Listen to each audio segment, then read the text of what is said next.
जय श्री कृष्ण दोस्तों आज हम सुनाने जा रहे हैं आपको तोता मैना की कहानी। आपसे विनती है, आप चैनल पर नए हो तो सब्सक्राइब करें और वीडियो को पूरा देखें। तो आइए शुरू करते हैं आज की कहानी। एक बार की बात है, मैना कहती है तोता से, सुनो जी, बहुत दिन हो गए हैं, तुमने मुझे कोई कहानी नहीं सुनाई है, आज कोई कहानी सुनाओ। तो तोता कहता है, चलो आज तुम्हें बहुत ज्ञान की कहानी सुनाता हूँ। तो एक बार की बात है, एक राजा एक राज्य में राज्य करता था। वो राजा बहुत दानी था कि दान की चर्चा धरती पर तो क्या स्वर्ग लोगों में होने लगी थी। जब भगवान विष्णु ने उसकी चर्चा सुनी, भगवान विष्णु ने सोचा क्यों ना उसकी परीक्षा ली जाए।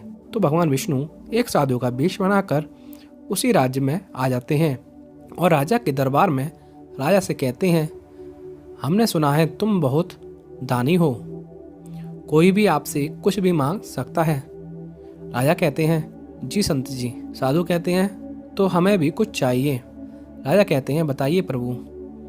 साधु कहते हैं, हमें ये राजपाट चाहिए। तो राजा बिना संकोच किए सब राजपाट साधु जी को दे देते हैं और वो साधु राजा बन जाते हैं और उन राजाओं को देश निकाला दे देते हैं। राजा अपने 2 बेटों और पत्नी के साथ राज्य से चला जाता है और रास्ते में एक नगर में एक सराय में जाके ठहरने की सोचता है। सराय में जाके बोलता है, हमें कुछ दिन रहना है तो कमरा चाहिए। तो सराय की मालकिन कहती है, पैसे हैं तुम्हारे पास? तो राजा कहते हैं, अभी नहीं है, पर मैं लकड़ी काट कर बेच कर पैसे दे दूंगा। तो वो कहती है, ठीक है, आ जाओ, और उन्हें ठहरने के लिए स्थान दे देती है। उसके बाद राजा जंगल में लकड़ी काटने के लिए चला जाता है। थोड़ी देर बाद वो औरत आती है और रानी से कहती है, मुझे कुछ काम से मार्केट जाना है, तुम भी साथ चलो। रानी कहती है, नहीं, मेरे 2 बच्चे हैं, मैं उन्हें छोड़कर नहीं जाऊंगी।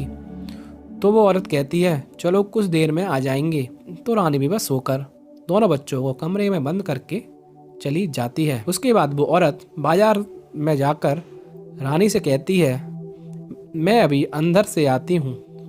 रानी कहती है, ठीक है। अंदर जाकर वो एक सौदागर को रानी की कीमत ले लेती है और बेच देती है। फिर सौदागर के आदमी उस औरत को पकड़कर अंदर ले जाते हैं। बाद वो औरत सराय को वापस जाती है तो दोनों बच्चे देखते हैं कि हमारी माँ नहीं आई। तो वो कहते हैं, हमारी माँ कहाँ है? तो वो औरत कहती है, तुम्हारी माँ बदचलन थी इसलिए भाग गई, मेरा दिमाग खराब मत करो, चले जाओ यहाँ से। ऐसा सुन के वो दोनों बच्चे रोने लगते हैं। थोड़ी देर बाद राजा लकड़ी लेकर वापस आ रहा होता है और देखता है कि दोनों बच्चे रो रहे हैं। तो राजा लकड़ी फेंककर उनके पास आता है और उनसे पूछता है, क्या बात है बेटा, रो क्यों रहे हो और तुम्हारी माँ कहाँ है? बच्चे कहते हैं, ये औरत हमारी माँ को कहीं छोड़ आई है और हमसे कह रही है माँ भाग गई। तो राजा क्रोध में कहते हैं, ये औरत, तू बता मेरी पत्नी कहाँ है? तो वो औरत कहती है, तुम्हारी पत्नी भाग गई, और अपने आदमियों से कहकर उन्हें सराय से बाहर फेंकवा देती है। राजा अपने दोनों बच्चों के साथ रोकर जा रहे होते हैं कि उस नगर के बाद बीच में एक नहर पड़ती है। तो राजा कहता है, बेटा रुको, मैं नाव लेके आता हूँ, तुम दोनों यहीं रुको। तो राजा नहर के बीच में नाव लेने के लिए जाता है। एकदम से पानी का भराव आ जाता है और उसमें लहर के आने से राजा उस भंवर में फंसकर डूबे चला जाता है। वो दोनों बच्चे रोने लगते हैं, पिताजी पिताजी। किसी ने सच कहा है, भगवान जब परीक्षा लेता है तो बहुत ही कष्ट वाली परीक्षा ले। उसी नहर के पास एक धोबिन कपड़े धो रही थी। उस धोबिन की कोई संतान नहीं थी तो उसे बच्चों से बहुत स्नेह था।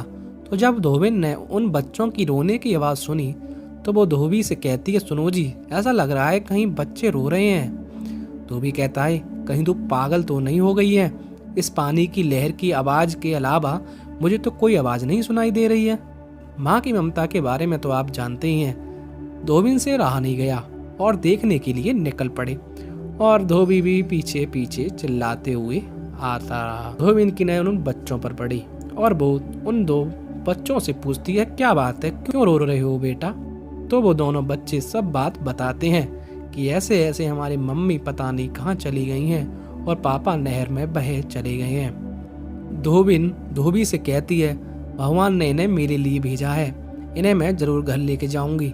तो धोबी कहता है, अरे तू पागल हो गई है, इन बच्चों की बात का विश्वास कर रही है? कहीं ऐसा ना हो ये किसी सेठ के बच्चे हों और अपहरण का आरोप हम पर लग जाए। तो धोबिन कहती है, आप कुछ भी कहिए पर मैं इन्हें जरूर लेके जाऊंगी। स्त्री के हट के बारे में तो आप सब जानते ही हैं, एक बार कुछ कह दे तो वो किसी की नहीं सुनती है। तो धोबी को भी बात माननी पड़ी, तो वो उन्हें अपने घर ले आई और अपने बच्चों की तरह पालना प्रारंभ कर देती है। दूसरी तरफ जो रानी थी वो एक सौदागर अपने जहाज में लेके जा रहा होता है और उस रानी के पास आने की कोशिश करता है। तो रानी कहती है, मुझसे दूर रहना, वरना मुझे छुआ तो भी मैं अपने प्राण खत्म कर दूंगी और तुम वहीं के वहीं भस्म हो जाओगे। सौदागर कहता है, मैंने तुम्हें 12 साल के लिए खरीदा है, मेरा पूरा हक बनता है तुम्हारे ऊपर। तो वो कहती है, तुम मुझे बहन बना कर रखो, 12 साल तक मैं तुम्हारा सब काम करूंगी। तो सौदागर मान जाता है। दिन बीतने लगते हैं। तीसरी तरफ जो राजा नहर में बहकर जाता है वो एक राज्य के तट पर जाके बेहोश मिलता है। तो उसे कुछ लोग होश में लाते हैं। तो वो कहता है कि इस नगर का राजा कौन है। तो वो लोग बताते हैं कि राजा की मृत्यु हो चुकी। वो राजा कहता है, मुझे कुछ काम चाहिए, मुझे राज दरबार का रास्ता बता दो। तो वो लोग रास्ता बता देते हैं और वो निकल जाता है। पहुंचते पहुंचते शाम हो जाती है, राज दरबार बंद हो जाता है। तो राजा वहीं बाहर सो जाता है। इधर उस राज्य की रानी विधवा हो चुकी होती है। तो उनके मंत्री कहते हैं, रानी जी, राज्य को एक सही राजा की आवश्यकता है। तो रानी कहती है, अब राजा कैसे मिले? तो रानी कहती है, कल की सुबह जो सबसे पहले इंसान दिखाई दे उसे उठा के लाना। मंत्री रानी के आदेश को मानकर अगली सुबह राज दरबार खोलता है तो उसे वो ही राजा वहीं जमीन पर पड़ा दिखाई पड़ता है। तो वो उन्हें उठाकर रानी के पास ले जाता है।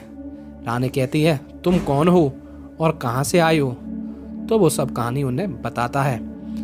तो रानी अपने वचन के हिसाब से उन्हें राजा बना देती है और वो राजा राज्य करने लगता है। अब धीरे धीरे समय बीत रहा है और बच्चे बड़े हो रहे हैं। धीरे धीरे 11 साल और 6 महीने हो जाते हैं और वो बच्चे 20-22 साल के हो जाते हैं। तो वो धोबिन से कहते हैं, माँ, अब हमें बाहर जाना है और अपने पैरों पर खड़ा होना है। धोबिन का तो कलेजा जैसे फट ही गया हो। ये सुनकर माँ की ममता है, अपने बेटों की तरह उन्हें पाला है। तो वो कहती है, मत जाओ, इतना सब है, क्या ही करोगे जाके? बच्चों का हट है तो उन्हें भी मना लेते हैं। वो कहते हैं, माँ, हम हर माह तुमसे मिलने जरूर आएंगे। तो वो दोनों निकल जाते हैं और एक राज्य में आ जाते हैं। ये वही राज्य है जहाँ उनके पिताजी राज कर रहे होते हैं, पर ऐसा उन्हें पता नहीं था। तो वो मंत्री के पास जाते हैं और सेना में भर्ती होने के लिए कहते हैं। मंत्री कहते हैं, ठीक है, देखते हैं, कोई काम होगा तो जरूर बताएंगे। तो क्या होता है कि वो ही सौदागर, जिस सौदागर के पास वो रानी है, वो उसी राज्य में आता है, जैसे अपने जहाज की सुरक्षा मांगता है।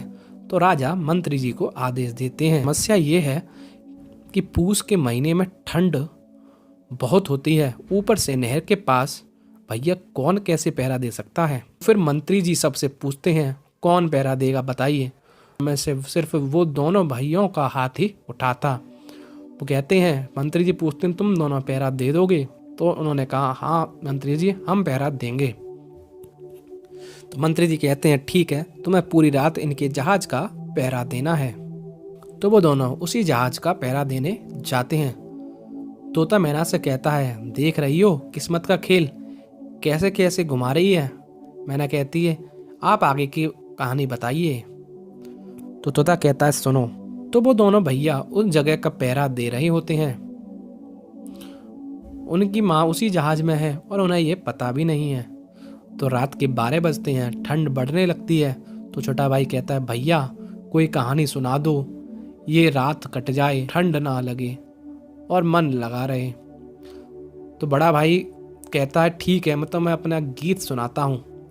और गीत में वो अपनी आप बीती सुनाने लगता है कि कैसे कैसे राजा का बेटा थे और कैसे कैसे साधु को राज्य दिया और कैसे कैसे सब चला गया।